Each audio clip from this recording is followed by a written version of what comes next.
In the last election, we end up with Labour and a cabinet full of clowns. Everyone knows they're not for the working people. They're lining their own pockets and destroying our country faster than Karl Marx could have ever imagined. Keir Starmer responds after Tommy Robinson's surprising remarks spark online firestorm. You're not going to believe what just happened. While everyone was busy watching the latest party conference clips and the government's new policy debates, something else started trending, and it's got the political world in a frenzy. Tommy Robinson made a set of surprising remarks about Keir Starmer that immediately set social media on fire. And now, Keir Starmer himself has responded, visibly frustrated, trying to put the flames out before they spread any further. Let's break this down because this one has everything: timing, controversy, and a reaction that's got people asking, what's really going on behind the scenes? It all started during a live segment where Robinson, speaking on a smaller online platform, made what he called an observation about Starmer's leadership and his approach to national issues. He didn't shout, he didn't rant. Instead, he leaned into a quieter, cutting tone, claiming that Starmer's leadership doesn't reflect the country's real sentiment. Now, that alone wouldn't be unusual.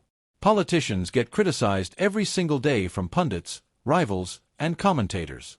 But what made this one explode was how Robinson framed it. He positioned it as something everyone knows but no one says out loud.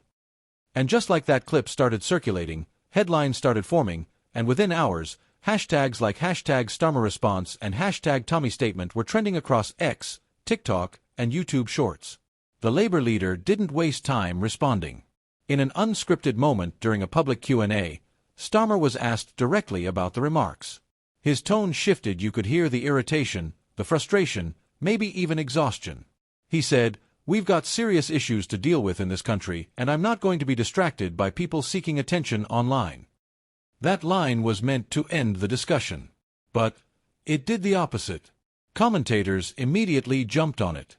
Some praised Starmer for taking the high road, others accused him of dismissing legitimate criticism from outside the political elite. One BBC analyst put it bluntly: Starmer wants to appear unbothered, but his reaction shows how sensitive Labour's image management has become. They don't want anyone defining the narrative but themselves. And that's where this gets interesting. Because this isn't just about one man's comments, it's about a deeper, growing tension in British politics. Who gets to shape the public conversation? The politicians, or the people who speak outside of the system? Robinson's audience, whether you agree with him or not, represents a slice of Britain that feels ignored, left out of policy debates, and tired of carefully rehearsed political talk. So when someone like him makes a blunt statement, it hits differently. It spreads faster. It feels, to some people, like the truth cutting through the noise. And the reaction has been polarizing. Supporters of Robinson flooded social media, saying things like, "He's just saying what the rest of us are thinking. Starmer's finally showing his true colors, he can't take criticism." Meanwhile, Labour loyalists pushed back hard. "This is a distraction campaign, nothing more. We need leaders focused on jobs and the economy, not internet arguments." The divide was clear.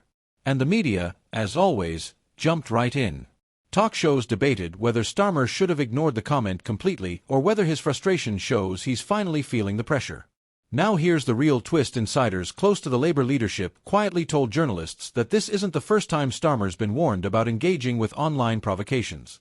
One aide reportedly said, "Every time we respond, it amplifies the noise. Sometimes silence is more strategic." But silence is hard when the headlines keep spinning, and the opposition keeps amplifying every viral clip.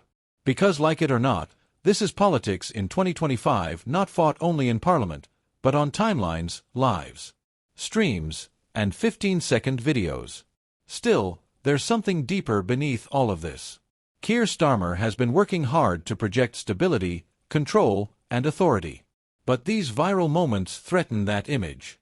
They drag him into cultural debates, emotional reactions, and battles that don't fit the calm, pragmatic tone he's trying to build. And Tommy Robinson, he knows that. He knows how to tap into emotion, how to trigger the establishment, how to make his words echo far beyond his own audience. That's the real story here, not just what was said, but how it was said, and how quickly it became a flashpoint in the wider war over public perception. As one political strategist summed it up, "We're not in the age of manifestos anymore. We're in the age of viral politics where one clip can do more damage than a dozen policy failures. And it's true. The digital arena doesn't care about context or full statements. It rewards drama, emotion, and reaction. So when Keir Starmer pushed back, even briefly, that's exactly what gave the clip new life and what kept it trending for days.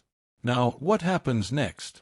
Behind the scenes, Labour's communications team is already tightening message control. You'll notice fewer off-the-cuff moments, more polished soundbites, and a stronger focus on serious issues. But can they keep that up in a world that thrives on viral sound and fury? That's the challenge and the risk. Because as long as people like Tommy Robinson keep finding ways to tap into the public's raw emotions, every political leader, not just Starmer, will be forced to respond, one way or another.